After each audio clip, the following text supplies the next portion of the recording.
30대 남성은 지난 4월 SNS로 한 통의 메시지를 받았습니다. 상대는 자신이 일본인 여성이라며 다정하게 접근했습니다. 잘 잤는지 안부 문자 같은 걸 하고 이제 피곤하면 커피 한 잔 마셔서 잠 좀 달아나게끔 하고. 친분이 쌓이자 상대는 재고 없는 온라인 쇼핑몰 운영을 제안했습니다. 고객에게 주문을 먼저 받은 뒤 운영자가 납품업체에 상품을 구매해 발송하는 방식이기 때문에 투자 비용도 들지 않는다고 부추겼습니다. 남성은 이말에 온라인 쇼핑몰을 열고 10만 원어치 주문이 들어오면 관련 업체에 7만 원을 지불하고 10만 원 상당의 쇼핑몰 포인트를 받아 현금으로 바꾸는 방식으로 2주 동안 우리 돈 680만 원을 벌었습니다. 그러자 갑자기 주문 금액이 늘어 피해액이 1억 6천만 원까지 누적됐습니다. 결국 남성은 돈까지 빌려 전 재산을 입금했는데 쇼핑몰 포인트가 더 이상 현금으로 바뀌지 않고 접근했던 상대도 연락이 끊겼습니다. 잠을 못 잤죠 그때. 저 밥도 못 먹고. 신종 사기는 제가 당할 거라고 생각은 하지 못했고 피해자의 입장에서 이렇게 제가 이야기하게 될 줄 몰랐습니다. 이 같은 수법에 다른 피해자들도 속출했습니다.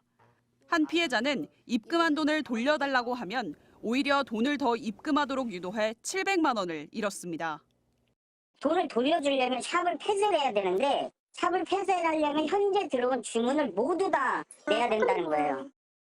경찰은 최근 이커머스 피싱 범죄 유형이 다양해지고 피해 금액도 커지고 있다며 젊은 사람들도 각별히 유의해달라고 경고했습니다. MBC 뉴스 이초원입니다. 고양이를 키우는 김모 씨는 지난달 8일 네이버의 한 스마트 스토어에서 최저가 판매 중인 사료를 발견해 카드로 결제했습니다.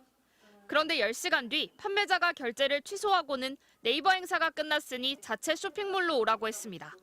김 씨는 별 의심 없이 안내받은 페이지에서 다시 구매 절차를 밟았습니다. 하지만 나흘 뒤 받은 건 물건이 아닌 630만 원이 결제됐다는 알림이었습니다. 피싱 범죄에 당한 겁니다. 터무니없이 사면 좀 의심도 할 텐데 행사하면 이 정도는 팔 수 있겠다 하는 딱 그 금액 있죠. 또 다른 40대 여성도 지난달 초 고양이 사료를 사려다 쓰지도 않는 통신사 요금으로 95만 원가량이 결제됐습니다. 이름이 좀 우리가 흔히 알 수 있는 그런 상호명, AK, GOG야 이렇게 되어 있어가지고 그런 계열사인가 보다 이제 생각을 했던 거죠. 다른 네이버 스토어에 제보자가 구매한 것과 동일한 이름으로 상품이 올라왔는데요. 제가 한번 구매해보겠습니다. 다음 날 구매는 일방적으로 취소됐고 판매자는 자체 쇼핑몰로 유인했습니다. 주문을 위해 배송지를 입력하고 카드 결제를 선택했더니 이렇게 카드의 모든 정보를 요구하는 페이지가 나왔습니다. 처음 제품을 발견했던 네이버 스마트 스토어에 게시된 판매자 전화번호로 직접 전화를 걸어봤습니다. 혹시 대표님 되세요? 아닙니다. 전화가 너무 많이 오길래 사장한테 전화를 딱 받았더니 그 사이트에 대표로 되어 있다고. 사장님 혹시 그 네이버 스토어 운영하세요? 뭐 먹어서 네이버가 뭐요? 서울에서 전화가 왔어요. 네이버 무엇을 무슨 팔고 있다고 말도 안 되는 소리를 막 합디다. 피싱범들이 남의 정보를 도용해 스마트 스토어를 개설한 걸로 의심됩니다. 사기를 치고 스마트 스토어를 없앤 뒤 도용한 다른 사람의 명의로 또 다른 스마트 스토어를 여는 식인 겁니다. 이에 대해 네이버 측은 사업자 등록증 서류를 비롯해 대표자 본인 확인 절차를 거치고 있다면서도 서류만 있다면 대표자가 아니어도 스토어 개설이 가능하다고 설명했습니다. 또 피싱범들이 훔친 남의 정보로 스마트 스토어를 개설한 데 대해서는 허점이 없는지 검토 중이라고 했습니다. 네이버를 통해서 사는 거지 네이버 아니고서는 그 사람들하고 내가 어떻게 직거래를 할 수가 있겠어요? 그 물건을 팔게 하려면 중간 역할을 똑바로 잘해야죠. MBC 뉴스 재은유입니다. 감사합니다. 쿠팡 마켓플레이스입니다. 실례지만 고객님 맞으실까요? 네. 이번에 저희 측과 새롭게 제휴된 시큐 쇼핑몰에서 체험 상품 후기 이벤트를 진행하고 있는데요. 지난 1월 30대 직장인 이모 씨에게도 이런 전화가 걸려왔습니다. 커머스 파트너스라고 하면서 상품을 보내줄 테니까 리뷰를 써주면 된다는 식으로 이제 얘기를. 물건을 산 뒤 후기를 써주면 물건 값에 수수료까지 얹어 돌려주겠다는 거였습니다. 후기량을 늘려 쿠팡에서 우선 검색이 되도록 순위를 올리기 위해서라고 했습니다.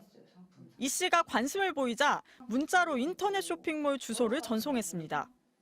제품을 이제 일괄적으로 다 보낼 예정이고 리뷰를 먼저 써달래요. 그래서 썼던 제품이어서 그거 생각해가지고 작성을 하고 나니까 처음에는 핸드크림 같은 1, 2만 원대 상품이 대상이었습니다.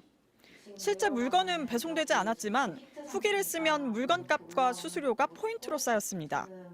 그런데 갈수록 대상 물건이 비싸졌습니다. 사운드바부터 실내 사우나 시설까지 이 씨는 일주일 만에 모두 7천만 원을 썼습니다. 결혼하려고 이제 모아놨던 건데 이제 그 일 터지면서 지금도 아직까지도 대출금 갖고 있고 원래 있던 적금 깨서 나중에는 대출까지 받아 물건을 사라고 독촉했습니다. 그제서야 사기가 아닌지 의심했지만 이미 쇼핑몰은 폐쇄됐고 현금화할 수 있다던 포인트도 모두 사라졌습니다. 주부인 김모 씨도 부업거리를 찾다가 비슷한 사기를 당했습니다. 후기 아르바이트를 하는 사람들이 모인 텔레그램 방에 초대가 됐는데 물건을 사고 후기를 쓰는데 참여한 사람들끼리 경쟁하는 듯한 분위기마저 연출됐습니다. 팀으로 뭘 하라고 하니까 비슷한 금액에서도 이렇게 이루어지는 거라고 하면 뭐 크게 어려운 거 없겠지라는 마음을. 하지만 팀원들은 모두 한패였습니다. 1,300만 원을 낸 김 씨가 더 이상 돈을 낼 수 없다고 하자 모두 잠적했습니다. 대부분 사회초년생과 학생, 가정주부 등으로 이뤄진 리뷰 사기 피해자들은 파악된 것만 400명이 넘습니다. MBC 뉴스 이혜리입니다.